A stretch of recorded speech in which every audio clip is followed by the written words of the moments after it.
অগ্রহায়ণ মাসের অমাবস্যা রয়েছে, কিন্তু প্রচুর পরিমাণে ভিড় রয়েছে। মানে আমি মন্দির থেকে প্রায় 2 কিলোমিটার হেঁটেছি। 2 কিলোমিটার হাঁটার পর তবে আমি এখানে এসেছি, এবং এত ভিড় রয়েছে ধারণার বাইরে। মানে এত ভিড় আমি কোনো জায়গাতেই দেখিনি যে এরকম একটা ভিড় হতে পারে।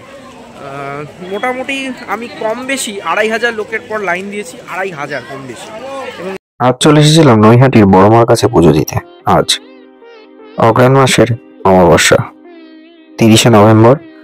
আজ সকাল 10:30 অমাবস্যা পড়েছে, যেটা 1 ডিসেম্বর 11:50 অবধি থাকবে। তো আকাশ মেঘলা থাকায় সকাল থেকে ঝিরিঝিরি বৃষ্টি। বেলঘড়িয়া থেকে ট্রেন ধরে নৈহাটি নামলাম 12:30টায়। এসে দেখি বিশাল লাইন, বৃষ্টি ভেজা নিয়েই প্রচুর মানুষ এসছে। তো প্রথমে ভাবলাম কিভাবে কতক্ষণে লাইনে পুজোটা দেবো জানি না। তো এই করতে করতে লাইন ধরে ধরে এগোতে থাকলাম যে শেষটা কোথায়। দেখি অনেক পেছনে, সে একেবারে P7 অব্দি চলে গেছে। ভেতরের যে রাস্তা, ব্রহ্মময়ী মায়ের মন্দির হয়ে ভেতর দিকে যে রাস্তাটা, সেই বরাবর পুরো লাইন ধরে ধরে ধরে ধরে প্রায় 1.5 কিলোমিটার থেকে 2 কিলোমিটার হাঁটতে হয়েছে। প্রায় 2000 থেকে 2200 জনের পর আমি লাইন দিয়েছিলাম। এই এতক্ষণ লাইন দিয়ে 4 ঘন্টা পর আমি পুজো দিতে আজকে সক্ষম হয়েছিলাম। তো চলুন আজকে জেনে নেওয়া যাক এক্সপ্লোর উইথ সুমনে বড়মাকে নিয়ে। শুনেছি বড়মা নাকি কাউকে ফেরায় না, তো দেখি কি হয়। আমার সাধনা মিটিল, আশা না পুরিল, সকলে ফুরায়ে যায় মা। আমার সাধনা মিটিল, আশা না পুরিল, সকলে ফুরায়ে যায় মা। সো আজকে আমি চলে এসেছি নৈহাটিতে বড়মার পুজো দিতে। আজকে অগ্রহায়ণ মাসের অমাবস্যা রয়েছে, কিন্তু প্রচুর পরিমাণে ভিড় রয়েছে। মানে আমি মন্দির থেকে প্রায় 2 কিলোমিটার হেঁটেছি। 2 কিলোমিটার হাঁটার পর তবে আমি এখানে এসেছি, এবং এত ভিড় রয়েছে ধারণার বাইরে। মানে এত ভিড় আমি কোনো জায়গাতেই দেখিনি যে এরকম একটা ভিড় হতে পারে। মোটামুটি আমি কম বেশি 2500 লোকের পর লাইন দিয়েছি, 2500 কম বেশি। এবং এই বাজে এখন 1টা। তো মন্দিরের কাছে যেতে যেতে বা পুজো দিতে দিতে মনে হচ্ছে 4টে বেজে যাবে। আজকে অমাবস্যা বলে মন্দির সারাদিন খোলা আছে, যেহেতু রাত্রির 8টা অবধি খোলা। তো আশা করছি আজকে রাত্রির মধ্যে পুজোটা দেওয়া কমপ্লিট হয়ে যাবে। বিভৎস ভিড়। আজকে শনিবার, তার সাথে আবার অমাবস্যা পড়েছে। অমাবস্যা সকাল 10:30টায় পড়েছে, আর কালকে সকাল 11:50 পর্যন্ত রয়েছে। তো দেখি আজকে পুজোটা কখন দিয়ে উঠতে পারি। Stay tune on explore with Suman. যেহেতু প্রায় 2 কিলোমিটার ধরে লাইন এবং প্রায় 2500 জন মানুষের পেছনে দাঁড়ানো, বুঝতেই পারছেন সময়টা কাটানো খুব ডিফিকাল্ট ছিল। আশপাশটা দেখছিলাম, অনেক কিছু জানার চেষ্টা করছিলাম। বহু মানুষ এখানে রয়েছেন যারা এই টিপ টিপ পরিয়ে দিচ্ছেন, ঠাকুরের নাম কীর্তন করছেন, যে যার সাধ্যমতো তাদের সাহায্য করার চেষ্টা করছে।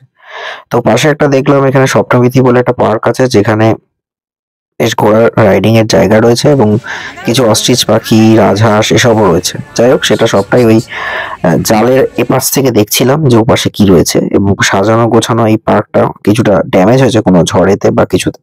তো যেটা বলছিলাম এই বড়মাকে নিয়ে, তো বড়মা হচ্ছেন এবছর 101 বছরে পড়েছে। গত বছর এই মন্দিরটি তৈরি হয় এবং সূচনা করা হয়। কোষ্ঠী পাথরে 10 ফুটের এই মূর্তিটি স্থাপিত হয়। এই সপ্তাহতেই দিন 4 আগে এখানে মুখ্যমন্ত্রী এসেছিলেন, পুজো দিয়ে গেছেন। বড়মাকে নিয়ে যত বলা যায় ততই কম। বহু বছর আগে এখানে একটা ছোট মূর্তি ছিল, যেটাতে সারা বছর প্রতিষ্ঠা করা হয় এবং পুজো হয়। আর অবশ্যই দীপান্বিতা অমাবস্যার দিন জানেন সবাই, বড় একটি মূর্তি আনা হয় এবং পুজো করা হয়। ওটি হলো আসল মূর্তি। আর আমরা এখানে যেটা পুজো দিতে এলাম, সেটা গত বছর এই মন্দিরটি তৈরি করা হয়েছিল এবং শুরু হয় পুজো নেওয়া। সুন্দর সিস্টেম দেখলাম। যা এত লাইন থাকলো, এদের যে মেম্বার কমিটি বা যারা রয়েছে তারা সুন্দরভাবে লাইন মেনটেন করছে। একসঙ্গে ধরুন 100 জন করে লাইন ঢোকাচ্ছে। আর অনেক ঠাকুরমশাই রয়েছেন, পুরোহিতরা রয়েছেন যারা পুজো দিচ্ছেন, সময় নিয়ে পুজোটা দিচ্ছে। এটা যেটা ভালো লাগলো যে এরা কেউ তাড়াহুড়ো করছে না, আস্তে করে যে যার মতো যাচ্ছেন, তাদের নাম গোত্র জিজ্ঞেস করছেন এবং পুজো নিচ্ছেন, তারপর আবার তাদেরকে পুজো ফেরত দিচ্ছেন। আপনারা সময় নিয়ে যান, তাড়াহুড়ো করার কিছু নেই, সুন্দর সিস্টেমে পুজো হয়। অবশ্যই তার সাথে প্রশাসনিকভাবে দেখলাম পুলিশও রয়েছে সাহায্য করার জন্য। অবশেষে 3 ঘন্টা লাইনে দাঁড়িয়ে থেকে, মানে সেই 1টা থেকে 3:45 পুজো দেওয়া কমপ্লিট হলো। দেন এখানে অনেক খাবারের দোকান আছে, নিরামিষ হিঙের কচুরি টচুরি পাওয়া যায়, সেসবই এখন খেয়ে আপাতত বেরোচ্ছি। যাবো এখন, ইচ্ছা আছে শ্যামনগরের ভোলাচর মন্দিরে। Let's see, stay tune on explore with Suman.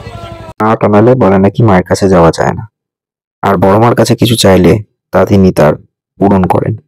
দেখা যাক মা সবার জন্য মনোবাঞ্ছা পূরণ করতে পারেন, আবার যেন মায়ের কাছে আমরা পুজো দিতে যেতে পারি। ভিডিওটা কেমন লাগলো অবশ্যই জানাবেন।